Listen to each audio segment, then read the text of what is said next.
gens sont très attachés à leur argent, c'est comme fondamental dans notre société. Et les gens ont vu ça et ça avait l'air facile. Ah, il y a une vidéo, je suis capable de faire une meilleure vidéo que lui, probablement. Quoi qu'on avait une belle vidéo. Mais l'idée, c'est qu'il y a beaucoup de travail qui est derrière, d'où ta question. Donc, la première étape que je dis à tout le monde qui me pose la question, hey, moi aussi, je suis intéressé à faire ça, c'est est-ce qu'il y a des gens dans ton entourage qui ont un intérêt potentiel à investir dans ta compagnie? Et là, c'est important de mentionner, tu sais, la raison pour laquelle c'est un peu plus compliqué de faire ce type de campagne-là, puis qu'on n'en voit pas beaucoup, c'est que la réglementation.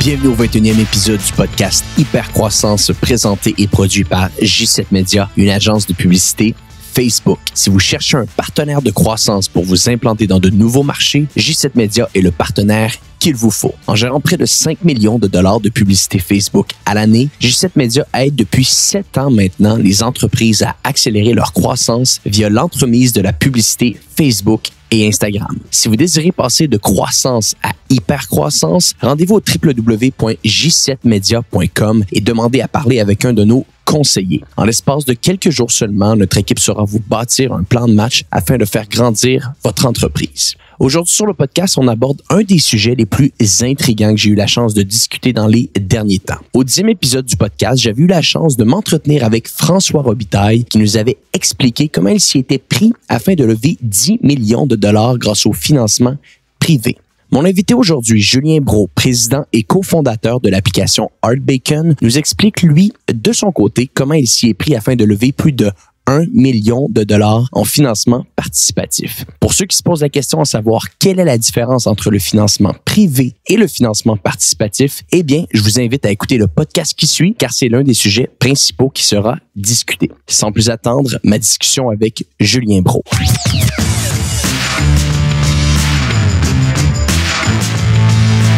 Julien Brault, tu es le président et cofondateur de l'application mobile ArtBacon, qui a pour mission de rendre simple et accessible l'investissement boursier pour monsieur et madame tout le monde. En août dernier, tu as été capable en seulement 60 jours de lever 775 000 $ en sociofinancement en utilisant la plateforme Front Funder. Auparavant, tu as été capable de lever 250 000 $ à l'été 2018. Tu as également été journaliste au Journal des Affaires en ayant une rubrique hebdomadaire se nommant de 0 à 1 million.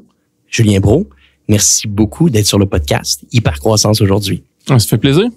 Julien, je te l'ai dit la première fois que je t'ai parlé au téléphone, j'étais super fasciné et même intrigué à savoir comment qu'en 2019, on peut lever autant d'argent en sociofinancement. Précédemment sur le podcast, j'ai eu la chance de recevoir François Robitaille, CFO de l'entreprise Expertise, qui nous avait expliqué comment il s'y est pris pour lever des dizaines de millions de dollars avec des VC américains. Mais aujourd'hui, j'aimerais t'entendre à savoir comment on s'y prend pour lever plus d'1 million de dollars en crowdfunding. C'est une bonne question. Puis avant, j'aimerais faire la distinction entre deux choses qui se ressemblent énormément. Parce que tu as juste dit socio-investissement ou en anglais crowdfunding. Il y a différentes choses qu'on peut faire avec ce principe-là, le principe de faire un appel à la foule. Il y a le mode, tout le monde connaît Kickstarter, Indiegogo. Tu sais, quelqu'un, une nouvelle montre super cool, et dit, dans le fond, précommander la montre. Ouais. Puis une fois que je vais avoir assez d'argent pour la faire produire en usine, je vous l'envoie. Donc, je vous donne un rabais parce que vous êtes early. Et là, on peut se financer par des commandes. En fait, on se finance par des précommandes. Et il y a plein de compagnies qui ont été chercher beaucoup d'argent comme ça, là, même à Montréal. La chose que nous, on a fait dans nos 2 rondes que tu mentionnais, moi, j'appelle ça des rondes de financement, même si on pourrait techniquement dire que c'est aussi des campagnes de crowdfunding. Mais qu'est-ce qu'on vend? On vend pas un produit, on vend carrément, dans notre cas, là, on a vendu des actions dans notre entreprise durant ces campagnes-là. Et on appelle ça en anglais equity crowdfunding. En français, je pense qu'ils traduisent ça par socio-investissement en capital. L'idée, c'est que les gens investissent dans l'entreprise. Puis l'exemple que je répète tout le temps, c'est que, tu sais, il y a une compagnie qui s'appelle Oculus Rift qui a fait une super campagne Kickstarter. Les gens voulaient les lunettes de réalité virtuelle vraiment cool qu'ils faisaient et ont précommandé à coût de, je pense, de 500 $ la précommande. Et la compagnie a levé quelques millions, je me souviens plus de combien sur Kickstarter. Et peut-être 6 mois après, avant même d'avoir livré les trucs, elle s'est vendue pour plus qu'1 milliard à Facebook. Les gens qui ont précommandé les lunettes, qu'est-ce qu'ils ont eu? C'est des lunettes. C'était ça le deal. C'est correct. Moi, il y a des gens qui disaient, je suis fâché. Non, le contrat entre la compagnie et les gens, c'était, on va vous livrer des 100%. Lunettes. Les lunettes ont été livrées. Donc, les fondateurs se sont pas dilués. Et c'est super. Qu'est-ce qu'ils ont fait. L'idée, c'est que c'est complètement différent. C'est sûr que si on avait pu acheter des actions plutôt que des lunettes, on aurait fait un rendement incroyable. Mais tu vois, moi, je trouve pas ça... si on a un produit à prévendre, puis on est capable de se financer comme ça, c'est encore mieux que se financer par l'équité. On s'entend? On s'entend. Nous, on est une compagnie logicielle, donc ça n'a pas trop de sens. Corrige-moi si je me trompe, avant d'avoir fait ces deux rondes-là, tu avais vendu un cours sur l'investissement. Je pensais à peu près peut-être 2 ans de tout ça. 2 ans, 2 ans et demi. Puis je pense que ça a été ta première ronde que tu as faite. C'est quoi? Tu as levé à peu près 50 000. Ça, j'appelle pas ça une ronde, tu vois. J'appelle ça une campagne de sociofinancement. C'était des précommandes sur un cours sur l'investissement qui s'appelait Pas un autre cours plate sur l'investissement. Et on avait été chercher, je pense, 68 000 sur cette campagne-là là, basée sur des précommandes de cours. Intéressant. Puis parle-moi de ça. Fait qu'à partir de là, puis c'est un très bon point que tu as mentionné. Les gens ont eu leur cours, mais les gens qui ont participé. Il y a des gens qui ont acheté notre cours à l'époque puis qui sont devenus actionnaires de la compagnie plus tard. Mais c'est 2 choses différentes. 2 choses 100% différentes. Puis revenons à ça. Donc, le cours a été fait, puis par la suite, tu as lancé Art Bacon. Parle-nous un petit peu de comment que ça fonctionne, la première ronde que tu as faite, qui je pense que s'est terminée à l'été 2018. Je regardais mes notes, c'est 250 000 ou à peu près que tu avais levé. Comment que ça s'est passé, le déroulement? Comment que tu as planifié ça, cette première ronde-là, puis par la suite, on ira à la deuxième également? Ben, je pense, puis il y a plein de gens qui ont vu notre succès, puis qui se sont dit, puis c'est toujours dur de lever du financement. C'est dur de faire une campagne de sociofinancement en capital comme on l'a fait, puis d'avoir des centaines d'actionnaires. Mais c'est extrêmement dur aussi de faire une ronde d'ange, de faire une ronde. C'est toujours dur de lever du capital. Les gens sont très attachés à leur argent, c'est comme fondamental dans notre société. Et les gens ont vu ça et ça avait l'air facile. Ah, il y a une vidéo. Ah, je suis capable de faire une meilleure vidéo que lui, probablement. Mais quoi qu'on avait une belle vidéo. Mais l'idée, c'est qu'il y a beaucoup de travail qui est derrière, d'où ta question. Donc, la première étape que je dis à tout le monde qui me pose la question, hey, moi aussi, je suis intéressé à faire ça, c'est est-ce qu'il y a des gens dans ton entourage qui ont un intérêt potentiel à investir dans ta compagnie. Et là, c'est important de mentionner, tu sais, la raison pour laquelle c'est un peu plus compliqué de faire ce type de campagne-là, puis qu'on n'en voit pas beaucoup, c'est que la réglementation. On vend des actions. Techniquement, le cadre réglementaire pour vendre des actions, c'est-à-dire qu'il faut que tu sois une compagnie publique, tu t'en vas en bourse, et ça passe par des courtiers, et c'est comme ça qu'on peut faire appel, ils appellent ça un appel à l'épargne publique en français, un IPO. L'idée du crowdfunding, c'est qu'aujourd'hui, il faut être tellement gros pour être en bourse, qu'on a décidé de trouver un autre moyen qui permet aux gens de lever de l'argent dans le grand public. Donc, tu sais, quand on parle des anges ou des dragons ou des investisseurs accrédités, c'est des gens qui ont une haute valeur nette. En général, on va dire, mettons, plus qu'1 million d'actifs ou, je pense, plus que 350 000 de revenus par année. Donc, ces gens-là sont considérés comme assez sophistiqués pour faire un placement risqué dans une société privée et c'est fair game d'aller les solliciter. Dans la mesure où on sait qu'ils sont accrédités ou qu'ils répondent à ces critères-là. Donc, c'est super important de savoir qu'il y a de l'intérêt, mais vous pouvez pas aller avant de bénéficier d'une exemption liée à une plateforme de crowdfunding enregistrée. Vous ne pouvez pas aller demander à Jean-Jacques, investir dans ma compagnie et les solliciter. Vous allez vous faire taper sur les doigts. Je voulais juste le mentionner pour personne. Mais nous, ce qu'on a fait, c'est un sondage, mais on disait pas aux gens, hey, peux-tu investir dans la compagnie? On disait, tu sais, c'est un sondage. Est-ce que tu auras un intérêt si on faisait une ronde de financement, tu sais, où les gens pourraient participer en équité dans la compagnie? Mais on n'avait même pas le droit de dire quel titre financier, c'est quoi la valorisation. On pouvait rien dire. C'était pas une offre. Fallait pas non plus que ça mène à, tu sais, donne-moi ton argent. Fait que juste pour être certain, là, pour qu'on soit capable de se situer à travers le temps, si la ronde s'est terminée la première, à l'été 2018, ce sondage-là que tu as fait avec ta communauté, combien de mois à peu près avant? Au moins 4 mois avant. Moi, j'estime que ça prend à peu près 3 mois à préparer une ronde de ce type-là. Donc, et l'idée, c'est ça, peut-être 4 mois avant, j'ai commencé à envoyer ça à des gens que je connaissais. C'est sûr, je demandais l'adresse courriel pour être capable de les recontacter, mais le but fondamental, c'était pas de la sollicitation, on était vraiment dans un mode du sondage. Dans un mode d'intérêt. Puis comment ça s'est passé? As-tu eu une réponse? On s'entend sûrement que oui, parce que les rondes ont été faites, mais comment que ça s'est déroulé? Les gens t'ont répondu, t'ont dit, oui, on pourrait avoir un intérêt, j'aimerais en savoir plus. Comment ça s'est déroulé? Effectivement, il y avait des gens qui me disent, ça dépend de ta valorisation, tu sais, c'est la bonne réponse à avoir. Mais moi, je leur disais, écoute, je peux pas te parler de ça. Ça va être vraiment sur la plateforme quand on va lancer ça. C'est pas un engagement. Fait que, tu sais, tu t'engages à rien répondre. Si t'es mal à l'aise, dis 0, réponds pas à mon sondage, c'est correct. On se comprend. Et si tu penses qu'il y a peut-être un potentiel, ben tu mets le montant que tu investirais si ça correspond à ce que tu penses. OK, intéressant. Ensuite, nous, on a observé qu'à peu près 50% des gens qui avaient répondu à notre sondage ont investi le montant qu'ils disaient, mais quand ils investissaient exactement le même montant. Wow, pas systématiquement, mais c'était très similaire. La personne qui disait 1000 investissait 1000 en général. Puis, je suis curieux, Julien, juste pour être certain, les gens que tu sollicitais, tu leur posais des questions. On les sollicitait pas, on les sondait. On les sondait. Fait qu'on va dire les gens que tu sondais. Est-ce que c'était des gens qui faisaient déjà partie de ta communauté, qui vous suivaient déjà? C'était des gens de ton réseau? Oui. Comment que ça fonctionne un peu? Ben, premièrement, on avait une infolette. Fait qu'on c'est dans notre infolette, puis on l'envoyait. Là, ça fait un petit bout de temps que j'ai pas envoyé ce que j'étais dans un truc administratif à faire. Mais on l'incluait toujours dans l'infolette. On fait ça. Sinon, tu sais, sur LinkedIn, du monde que je connaissais. C'était du monde. La communauté. C'était élargi. C'était pas que du monde que je connaissais personnellement, mais c'était des gens qui savaient c'était quoi Bacon. OK.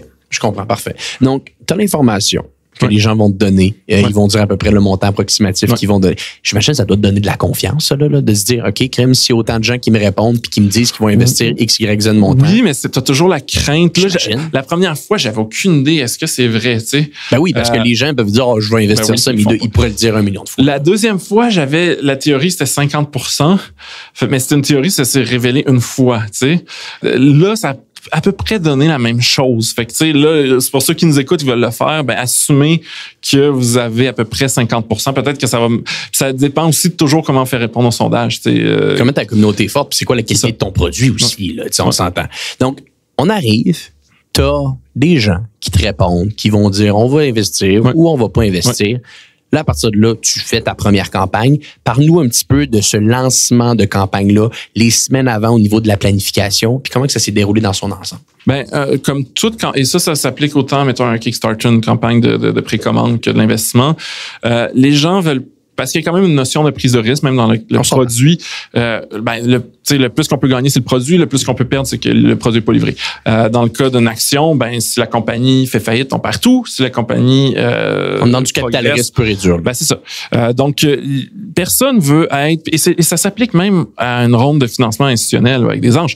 Personne veut être le premier qui fait le chèque, et c'est un problème quand tu fais une ronde institutionnelle parce que tu as besoin de quelqu'un qui fait le premier chèque. Personne veut être le premier qui a signé le chèque parce qu'on se dit, ben là peut-être qu'il y a quelque chose que tout le monde a compris puis moi j'ai pas compris. Voilà. Et l'autre chose aussi, c'est que même les accrédités, ils savent qu'ils vont perdre beaucoup d'investissements, mais ils veulent pas avoir l'air stupides, en fait. Ils sont confortables. Ils savent qu'ils prennent un gros risque. Fait qu'ils sont prêts à dire, OK, ça se peut que je perde mon argent, mais ils veulent pas être, hey, il est bien non stupide. Tu sais, ce gars-là, il a fait, tu sais, tout le monde ne savait que ça marcherait pas, il a mis plein d'argent. Fait que tout le monde aime être accompagné. Fait que de manière, pour désamorcer ça, parce que le problème qu'au début, c'est marqué 0. Ah oui, on s'entend. T'as besoin de mettre de la crédibilité, il faut que ça aille vite. Là. Fait que la première journée, il faut créer du buzz. T'as pas le choix. Et même la première journée, il faut réfléchir à qui t'envoie en premier sur ta page. Parce qu'il y en a une personne qui va être le premier. C'est juste. Mais attends, juste pour être certain, est-ce que ça serait pas préparé, mettons, avant de lancer, est-ce que tu le sais déjà, là, qu'à la première journée, t'as Jack, t'as Joe, t'as Si, qui t'ont dit, garde, Julien, je suis là, je vais investir dès le départ pour essayer de mettre un peu d'huile sur le feu. C'est-tu même ça fonctionne ou tu le sais pas du tout? Ben, moi, il faudrait faire ça. Ça serait la bonne méthode à faire. Moi, c'est une approche un peu différente où, je savais qui était. Mais j'ai pas eu de conversation au téléphone en disant comme OK, tu me donnes ta parole. Ouais. On se croise les doigts. Mais ça serait honnêtement, moi je recommanderais de faire ça. Ça serait la meilleure manière. Mais ce qu'on faisait, c'est que j'écrivais aux gens que je connaissais le mieux, que j'avais l'impression que c'était pas mal du cash. Et là, puis l'autre chose aussi, c'est qu'on lançait la campagne, comme c'est pas comme Kickstarter, il y a plein de trafic. Donc, tu sais, on lançait la campagne, mettons, la veille du moment où on l'annonçait officiellement. Fait que là, je disais au monde, hey, tu sais, c'est ton temps d'investir. En plus, c'est capé. Fait que si tu veux investir, c'est le temps jamais. Et t'écris aux gens, justement, qui sont des convaincus, là, mettons, la veille. Et là, le matin, t'envoies un courriel, mettons, à toute ta communauté. Et là, il y a déjà un pourcentage où tu peux y aller par étapes, par vague. T'sais, mettons, les gens les plus convaincus, les gens qui sont pas mal convaincus, mais pas tant que ça. Et de manière à ce que t'aies pas des gens qui bandent puis qui perdent confiance parce qu'ils voient qu'il n'y a pas assez d'argent. Puis le premier jour, à un moment donné, une fois que tu as été chercher les gens que tu étais pas mal sûr, ben là, tu pousses partout en même temps. Parce que l'idée, c'est que... Là, tu as un proof of concept. Hey, ça l'a déjà investi. Là, c'est le temps. Tu sais. Puis, je suis curieux, les 7 premiers jours sont cruciaux, j'imagine. C'est vraiment la première journée, c'est pire. OK, c'est le premier 24 heures. Comme c'est long, l'equity crowdfunding, est un peu plus compliqué que juste mettre sa carte de crédit comme Kickstarter. Donc, tu sais, souvent, ça s'étalait sur 3 jours, le buzz du premier jour, parce qu'il y a des gens qui étaient, il manque telle information pour le formulaire, parce qu'il y a quand même de la friction. Mais ce qu'on a vu, là, c'est que, tu sais, première journée, c'était le plus. Après ça, deuxième journée, ça continue. Puis là, t'as le creux, là. Ouais. Fait que, tu sais, c'est vraiment la première journée est cruciale, ça se déroule bien. Et là, à un moment donné, ben, t'attends un creux parce que là, les gens, ils voient que ça ralentit. Ouais. Fait que là, t'as moins la peur que ce soit trop tard et que tu puisses plus investir. Fait que les gens investissent moins. Et le moins l'effet de nouveauté. On se comprend. Donc, après ça, la job, c'est de trouver des raisons pour que les gens continuent à investir à tous les jours. Puis on va en venir à ça. Donc, là, si je comprends bien, puis corrige-moi si je me trompe, OK? Tu as eu la chance, ou plutôt, t'as bâti ta chance, on va dire comme ça, tu as bâti ta communauté à travers le temps, une infolette active, des gens qui, t'as pas mal de connexions sur LinkedIn, il y a beaucoup de gens qui te suivent là-dessus. Ta communauté te connaît, ta communauté sait que tu vas avoir une ronde d'investissement participatif. Ça se lance, la première journée est bonne. Moi, je voudrais que tu me dises, la durée habituellement. Là, j'ai vu, si je me fie à mes notes, c'est 60 jours, ta dernière ronde à peu près que ça a duré. La première, c'était combien? Ben, en fait, c'est parce que la première, on utilisait une exemption de la loi différente des valeurs mobilières qui nous limitait à 250 000 maximum. 250 000. Sur combien de jours à peu près? Fait que je pense qu'on a fait à peu près genre 47 jours. 47 jours. Mais c'était une campagne de 60 jours. 60 jours aussi. Mais le jour, je sais pas si c'était 47 exactement, mais il y a eu un jour qui était avant la fin de la ronde qui on a atteint le montant puis on n'avait plus le droit de prendre d'investissement. Ouais. Fait qu'on va dire à peu près un 2 mois qu'il faudrait se planifier. Légalement, c'est jusqu'à 3 mois. C'est ça que j'avais vu, c'est maximum 90 jours. Il y a une exemption dans la loi sur les valeurs mobilières qui dit, ben oui, tu as le droit de solliciter des non accrédités essentiellement. Tu as le droit de prendre un réinvestissement. Donc, quelqu'un pourrait la setter à 10 jours, mais c'était limité à 90 jours. Dans le cas de la première campagne, la deuxième, on utilisait ce qu'on appelle une notice d'offre. Et là, on aurait pu la faire pendant 1 an, mais ça n'a aucun sens. Ça n'a aucun sens. Parce que les gens investissent souvent parce qu'il y a un effet. Il y a une date limite, scarcity, puis c'est ça, il y a une rareté. Puis en plus, 1 an, pourquoi tu n'attends pas à la fin de l'année pour voir les résultats de la compagnie si la valorisation ne change pas? Ça n'a juste aucun sens. Fait qu'il fallait. Et aussi l'idée de. À un moment donné, on fait une ronde de financement parce qu'on a besoin d'argent. Exact. Fait que nous, on a choisi 60 jours parce que ça nous donne le temps quand même d'aller chercher de l'argent, mais c'est pas trop long. Puis en plus, t'as le manque de focus pendant que tu fais ça. Tu fais quasiment ça à temps plein. Exact. Tu peux pas diriger l'entreprise comme tu l'as fait. Une campagne Kickstarter, souvent, c'est 30 jours, la plupart. Même si eux autres aussi peuvent setter. Selon moi, une campagne de equity crowdfunding va prendre un peu plus de temps. Je dis pas que c'est impossible de faire en 30 jours, mais il faudrait vraiment avoir un gros sondage. Là, parce que peut-être des confirmations que des investisseurs qui vont peut-être investir des montants beaucoup plus volumineux vont mettre leur argent. C'est ça, parce qu'il y a un délai, c'est long comme il y a plusieurs formulaires à remplir puis plusieurs étapes, 30 jours, c'est extrêmement court. C'est très short. Surtout pour la deuxième ronde, on prenait des investissements dans des comptes CELI, comptes REER, juste les transferts de ça étaient interminables. Là, fait que ça aurait été impensable de faire 30 jours. Je suis curieux. Tu as eu ta première ronde, puis on en viendra bientôt à ta deuxième. Ça commence fort. Ouais. Comment que par la suite tu es capable de combler les creux? Parce que tu l'as dit, c'est sûr et certain qu'à un moment donné, tu vas peut-être pas avoir autant d'argent qui va rentrer le 12e jour que le premier jour. Comment que Julien Brault travaille face à ces enjeux-là après 12-13 jours que peut-être m'amener sur un petit peu plus creux? Tu as tout à fait raison. Écoute, au début, tu fais comme, hey, t'as un article de blog, puis t'as ça. Fait que là, tu postes des trucs, mais à un moment donné, les gens en ont marre. Comme, oui, t'es motivé en tant que fondateur, fait que là, tu postes 25 liens par jour, mais la stratégie de poser 25, à un moment donné, il n'y a plus personne qui interagit. Faut que tu aies une raison puis un contexte, là. Effectivement. Donc, l'idée, c'est de raconter d'autres histoires.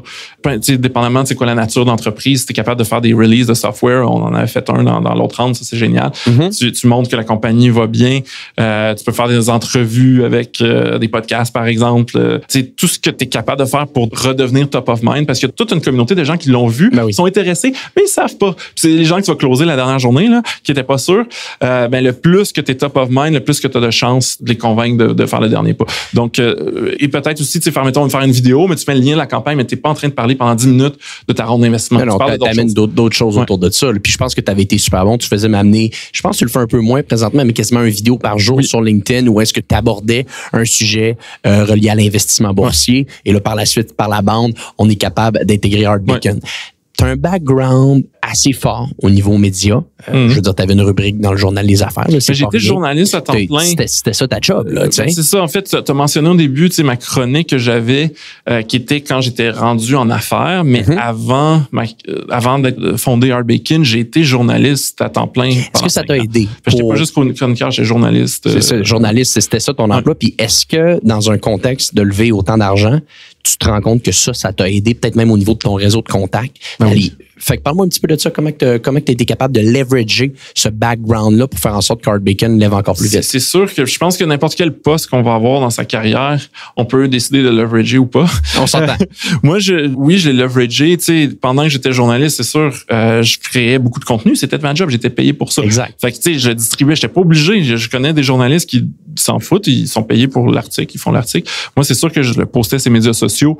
J'ai déjà été spécialiste de médias sociaux aussi pour une compagnie, fait que c'est quelque chose qui m'intéresse. Fait que j'ai grandi, le début de mon profil LinkedIn qui est rendu comme gigantesque, c'était plein de demandes, par jour qui venaient à cause de mes articles. Ça donne un accès. J'ai parlé à des PDG, des investisseurs, parce que je couvrais le monde des technologies puis du capital de risque pour le journal des affaires. Donc, ça donne un réseau de contacts incroyable. Puis j'ajoutais le monde sur LinkedIn après leur avoir parlé. C'était des sources, c'était une bonne pratique. C'était pas...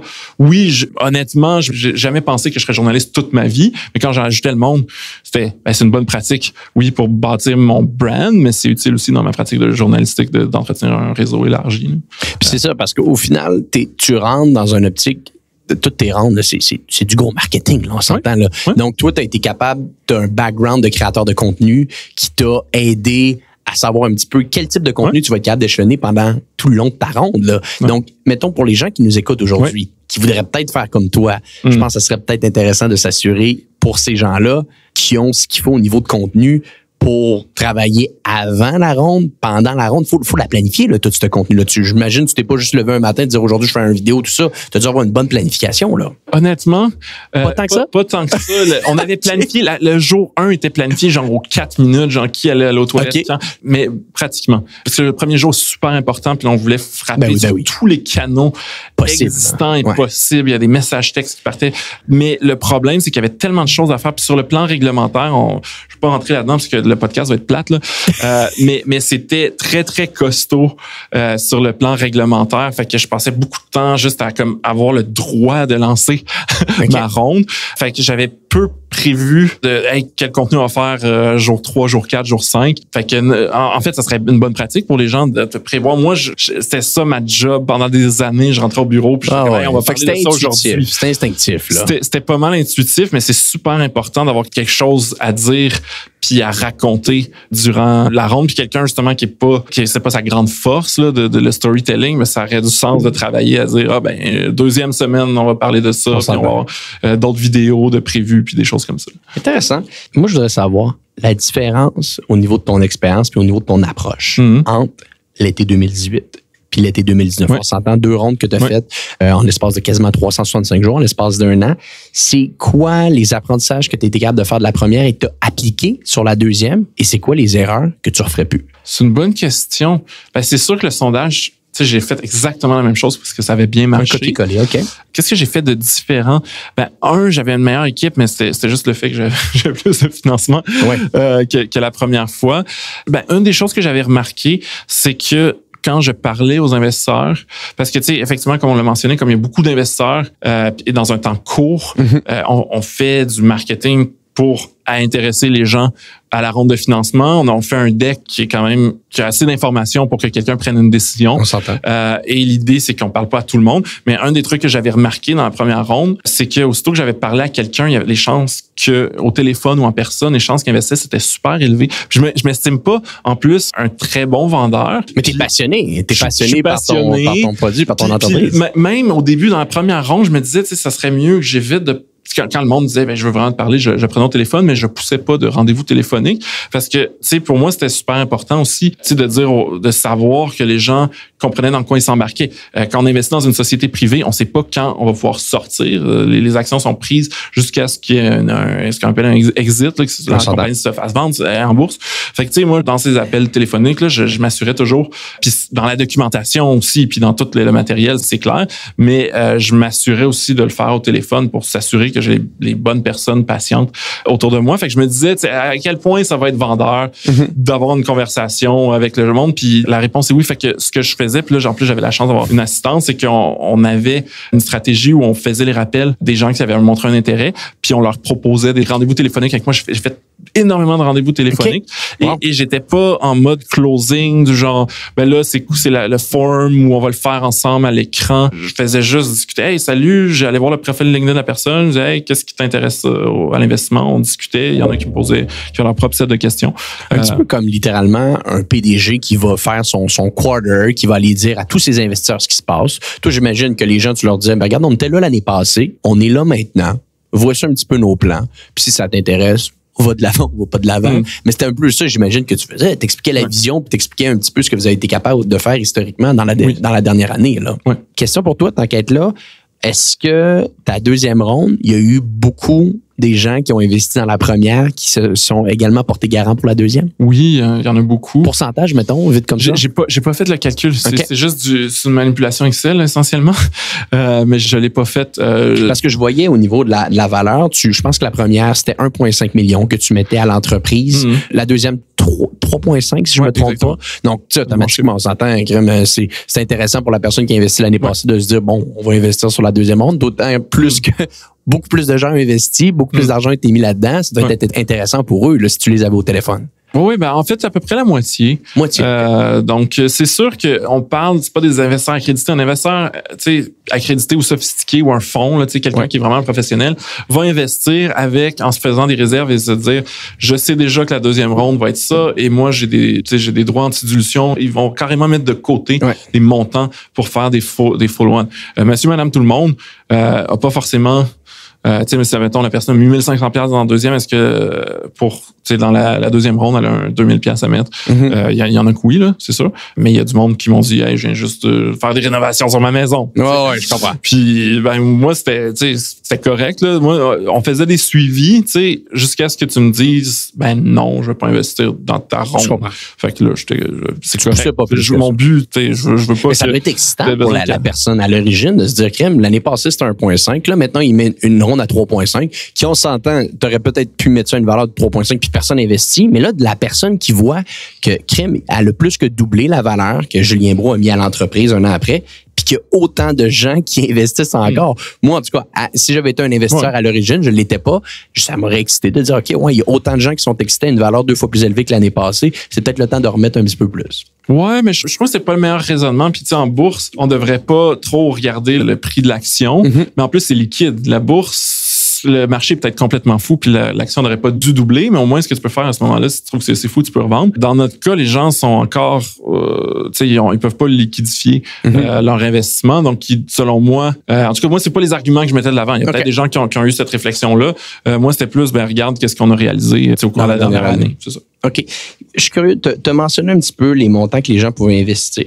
Est-ce que tu peux nous expliquer, parmi tous les gens qui ont investi dans Art Bacon en moyenne, est-ce que c'est des gros investisseurs qui sont arrivés, qui ont mis des centaines de milliers de dollars, qui a fait en sorte que tu as été capable d'avoir ta ronde qui, bon, c'est ça, on le dit un peu avant le début du podcast, au-dessus d'1 million en financement, ou finalement, c'est un paquet d'investisseurs qui ont investi des petits montants, qui ont été capables de donner le 779 000, je crois, que tu as eu sur ta dernière ronde? Je pense que la moyenne, l'investissement moyen était un petit peu moins que 1 000 $, peut-être 900 quelque chose. OK.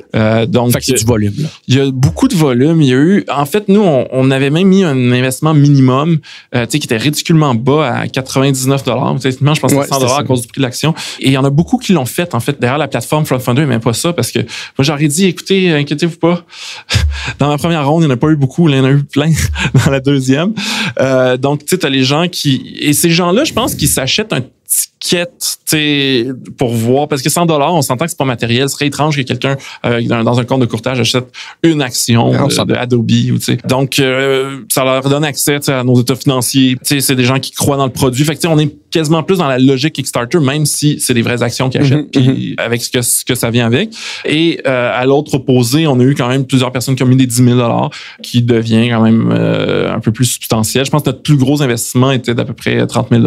Mais c'est pas tant. C'est ça qui est impressionnant, c'est que c'est pas tant que ça. Peut-être avant d'avoir la discussion avec toi aujourd'hui, j'aurais pensé peut-être que tu as 2-3 investisseurs qui se sont dit, on met 75, 100 000, puis après le reste, on va dire, assumons, mettons que 300 000 a été sécurisé avec des plus gros investisseurs, le 400 000 restant est avec monsieur, madame, tout le monde. Mais là, tu es en train de me dire que la majorité vient littéralement de monsieur, madame, tout le monde. Si le plus gros investisseur est 34 000. Oui. C'est assez... Oui, c'est pas la plupart il y a quelques investisseurs là, qui ont mis des montants, mais comme je te dis, qui étaient en bas de 30 000, qui étaient des anges puis des gens qui investissent dans des startups, mais la plupart des gens, on est probablement le seul investissement dans une société privée. Là, je pense qu'il y a beaucoup de gens qui investissent en bourse, il y a beaucoup d'utilisateurs qui utilisent Arbacon pour suivre leur placement. On s'entend. Il y a eu beaucoup de professionnels d'investissement qui voient comment leur industrie est en train d'être transformée puis qui voient qu'Arbacon a bien placé ses cartes dans ce milieu-là. Fait que c'est du monde qui ont quand même du cash à leur disposition.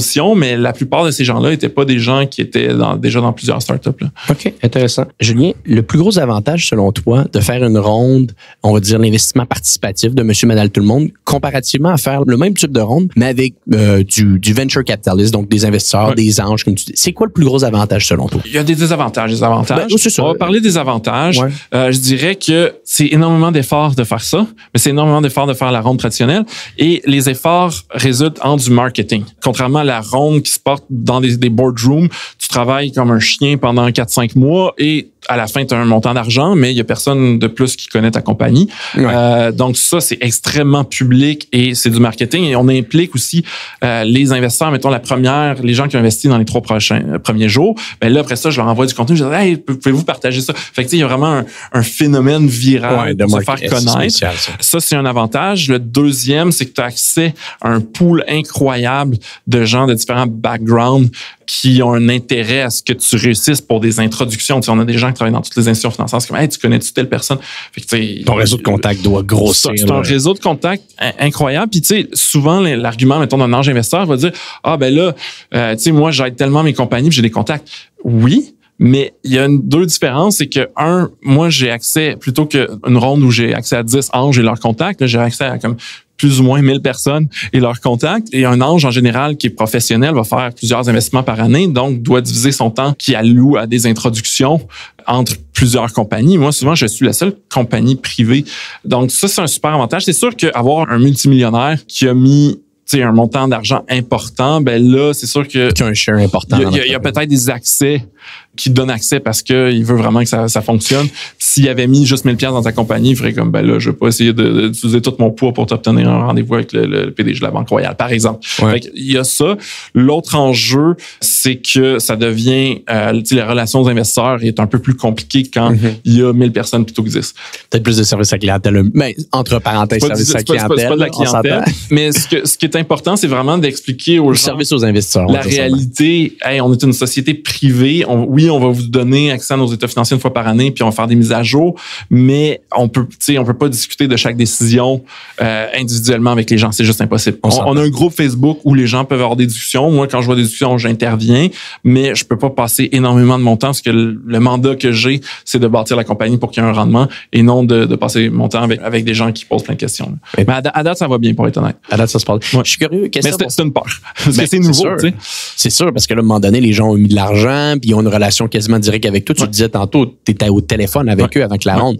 Donc, ils vont peut-être penser qu'ils ont tout le temps ça, mais à un moment donné, il faut que tu mettes les choses au clair là, de c'est quoi ton job là-dedans. Là. Question pour toi, Julien. Est-ce que tu penses que d'avoir fait 2 rondes comme ça, en incluant un petit peu la société, on va dire ça de même, te donne peut-être des arguments nécessaires pour faire une 3e ronde et cette fois-ci, peut-être la faire uniquement avec des investisseurs privés, parce que là, tu es capable de leur dire, regarde, j'ai été capable de le faire, j'ai été capable de créer un buzz autour de ce que je fais. Est-ce que tu penses que ces arguments-là peuvent t'aider pour une 3e ronde pour aller chercher peut-être de l'investissement d'une manière différente cette fois-ci avec une ronde traditionnelle? C'est une bonne question, puis c'est sûr que, tu sais, nous, on a fait des projections financières de manière à ce qu'on puisse devenir cash flow positif avec l'argent qu'on a. Okay. Mais la réalité, c'est qu'on est très ambitieux, puis quand tu dis on va être cash flow positif, ça veut dire que tu t'atteins une certaine taille et tu n'as pas une croissance, pas doublée chaque année sans financement extérieur. Donc, nous, notre but, c'est d'être le plus indépendant possible, mais oui, ça fait partie de nos ambitions de continuer à progresser et je pense pas qu'on serait prêt. Le moment où on serait prêt à aller chercher des capitaux pour accélérer la croissance correspond probablement pas au moment où on serait prêt à aller en bourse. Donc, tout ça pour dire que tu as raison. On songe à faire une ronde éventuellement qui aurait lieu dans 12 à 18 mois. Et à ce moment-là, c'est sûr que ça serait difficile, mettons qu'on dit qu'on va aller chercher 5 millions ou 10 millions, de le faire avec seulement avec du equity crowdfunding.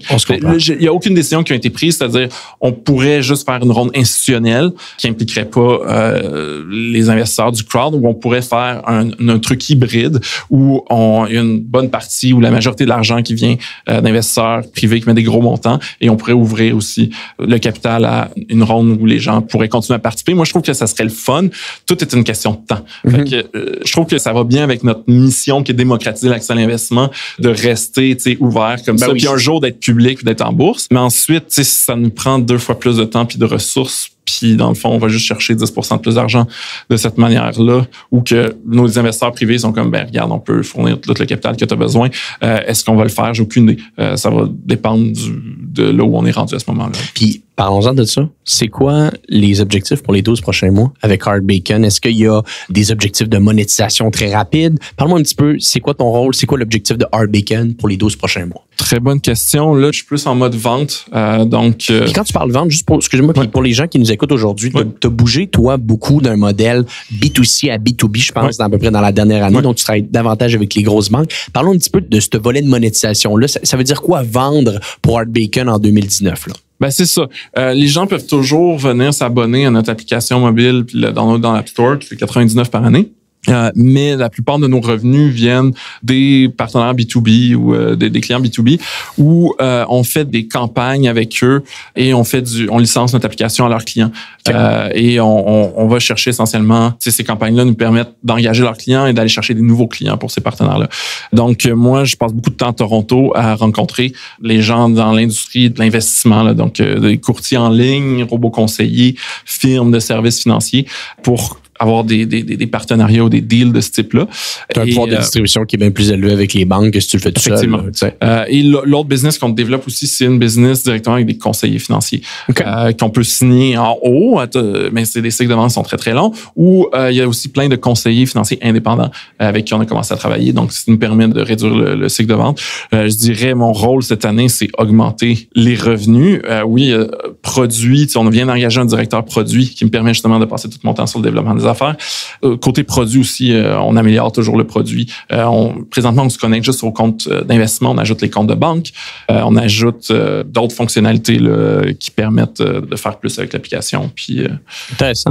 Puis je suis curieux, mettons, si tu me fais un pourcentage, entre le temps que tu vas investir au niveau du développement des affaires pour les courtiers VS, on va dire les grosses banques, les grosses institutions, ça ressemble à quoi à peu près?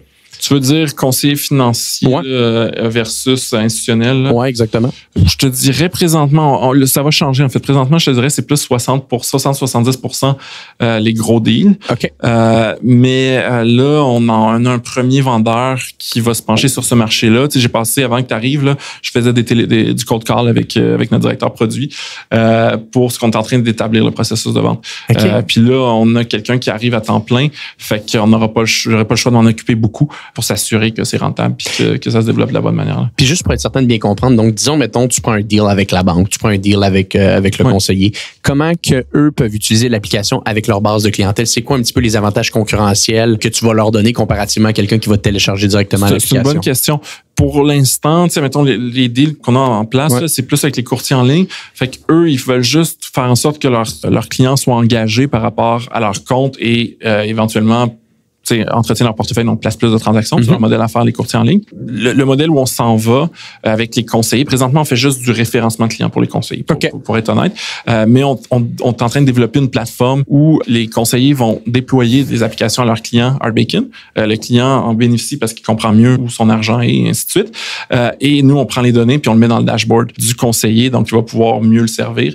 Puis juste mentionner ici, là, comme il n'y a personne qui est client, mettons chez Hard Bacon, qu'on va prendre ces données puis le donner à quelqu'un sans qu'il sache. ça va être vraiment de manière volontaire. C'est comme, hey, voici, je te donne une application, puis la personne est obligée d'accepter de partager ses données avec son conseiller et son conseiller seulement. Et si la personne veut pas partager, ben, elle partage pas. Mais le modèle, c'est que comme ton conseiller, c'est comme une condition qui aurait à te donner l'application. Peut-être que lui-même, dit, ben, t'es pas obligé, mais là, il serait pas obligé. Mais l'important, c'est que il y a personne qui est client chez nous qu'on va partager leurs données là, avec un conseiller ou une institution financière sans leur consentement. OK, intéressant. Fait qu'en gros, ça devient une bonne valeur ajoutée pour le conseiller de pouvoir dire à son client, regarde, c'est beaucoup plus simple maintenant de suivre un petit peu tout ce qui se passe. Ben, c'est comme ça que tu vas dealer avec eux. Non seulement pour le client, c'est plus simple puis ça permet d'agréger ses comptes, mais là, pour le conseiller, lui, il gère juste une partie du wealth en général de l'actif. Ben oui, on s'entend. Puis il voit d'autres actifs, il voit même les rendements des autres actifs. Il peut dire, lui, à la fin de la journée, c'est sûr qu'il va dire, voici comment je placerais mieux ton argent, on va essayer de récupérer. Mais je veux dire, en même temps, il veut pas perdre la relation. Fait que si le client a des bonnes raisons d'être là, il va dire, OK, je comprends ça, il va respecter ça.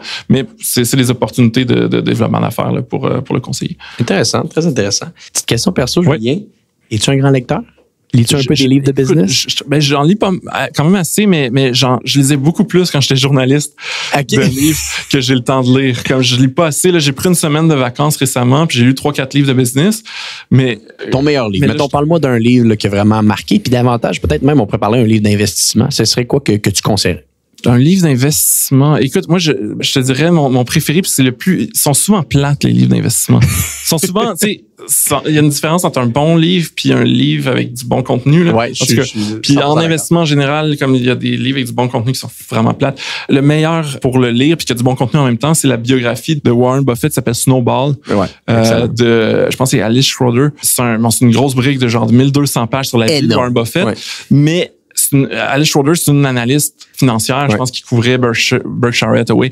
Elle connaît très, très bien le domaine de l'investissement et elle prend le temps sans que ça paraisse, sans avoir comme un passage de 25 pages sur comme analyser une compagnie, mais pour expliquer Warren Buffett que la seule chose qu'il fait dans sa vie, si tu écris 1200 pages sur Warren Buffett, tu parles d'investissement. Fait qu'en fait, elle a réussi à expliquer à monsieur, madame, tout le monde. Tu n'as pas besoin d'aucune base en finance pour comprendre le livre. À peu près toutes les stratégies que Warren Buffett a employées. Fait que selon moi, c'est comme vraiment, si vous n'aimez pas les livres de finance, vous lisez la biographie de quelqu'un, puis après, vous avez comme des bonnes bases en investissement. Intéressant. Mais c'est pas un livre de... Moi, je pense... En tout cas, oui, ça doit être un livre de business. Ben oui, un certain... À la fin de la journée, tant que tu es capable de retirer d'un bon livre une ou deux bonnes nuggets là, que tu es capable d'appliquer dans ton day-to-day, habituellement, tu t'en sors bien. Podcast, en écoutes-tu un peu? J'écoute plus de podcasts maintenant parce que je manque de temps. Fait que oui, j'en écoute plein. Mon préféré, c'est How I Built This. Okay. C'est des histoires d'entrepreneurs incroyables. Puis, tu sais, tous les grands PDG, genre aux États-Unis, ont quasiment été interviewés sur How I Built This. Là. Ouais. Sinon, il y en a un que j'aime beaucoup, Planet Money. Donc, ça parle plus d'économie. Il y en a un qui est peut-être un peu moins populaire. C'est vraiment des classiques que j'ai dit, genre, qui sont recommandés dans le top de l'Apple Store. C'est Business Wars. C'est des histoires, genre McDonald's contre Burger King. Ouais. Puis Pepsi contre Coke. Puis c'est vraiment, il y a de la narration. Il y a même de la mise en situation où ils font des voix là, pour faire de la recréation de scène. Et on apprend énormément sur l'histoire des affaires aux États-Unis puis dans l'Ouest. Puis on apprend sur des business cases. Puis c'est le fun. Fait que ça, je te dirais que c'est peut-être mes 3 préférés. Intéressant. Mais j'en écoute d'autres. Là. Masters in Business, connais-tu? Non. OK. Peut-être tu vas trouver ça intéressant. J'écoute celui de Tim Ferriss aussi, qui est quand même pas pire, mais il est trop long. Des fois, il faut que ça soit short and sweet, tu sois capable de le consommer puis de passer à autre chose après. Intéressant. Moi, je suis curieux. Tu as une application pour l'investissement. On a parlé de ronde de financement aujourd'hui d'investissement. À la bourse présentement, y a-tu des verticales, des industries spécifiques que tu regardes davantage pour investir ton capital que d'autres? Y a-tu des trucs hot un peu que tu pourrais nous parler, que tu regardes de près présentement? C'est un peu comme le cordonnier mal chaussé, mais comme j'ai quasiment pas eu de revenus dans les 2-3 dernières années. T'as tout réinvesti pour la business. J'ai plus d'argent en bourse, j'en avais avant, j'en ai plus. Je comprends. Et je suis tellement occupé que oui, je m'informe sur qu'est-ce qui se passe, mais je suis moins... En fait, ça serait le fun que si j'avais plus d'argent, comme j'aurais peut-être plus l'intérêt de passer encore plus de temps pour trouver des niches intéressantes. Fait que je parlerai à travers mon chapeau comme je comprends. Je trouve les valorisations sont relativement élevées et j'ai pas la réponse. Là. Je veux pas envoyer les gens dans la mauvaise direction. Je suis pas assez proche. Réponse honnête.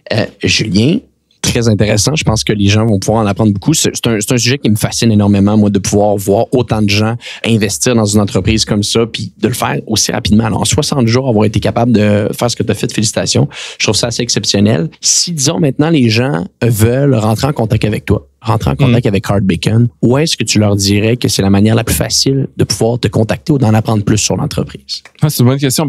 Ça serait d'aller sur hardbacon.ca pour savoir c'est quoi Hard Bacon, s'ils veulent downloader notre application, voir les comparateurs de différents produits financiers. Sinon, ils peuvent me rejoindre sur mon LinkedIn. Je pense. T'es très actif, ouais. C'est ça. Je pose beaucoup de choses, puis j'accepte la plupart des demandes qui viennent de gens qui sont pas juste pour me vendre quelque chose. Fait que si je vois que la personne semble être une vraie personne, une photo, et a pas quelque chose, genre je vais vous vendre des leads, quelque chose, puis qui est à Montréal ou au Québec ou au Canada, là, j'en accepte aussi aux États-Unis, mais faut que je sente que c'est pas juste comme un bot qui va essayer de me vendre quelque chose avec un message automatisé, mais je vais l'accepter. Merveilleux. Julien, merci beaucoup d'avoir été sur le podcast Hypercroissance aujourd'hui. Information fascinante. Je pense que les auditeurs vont être capables d'en apprendre beaucoup. Et sur ce, on se dit à bientôt pour un prochain épisode de Hypercroissance.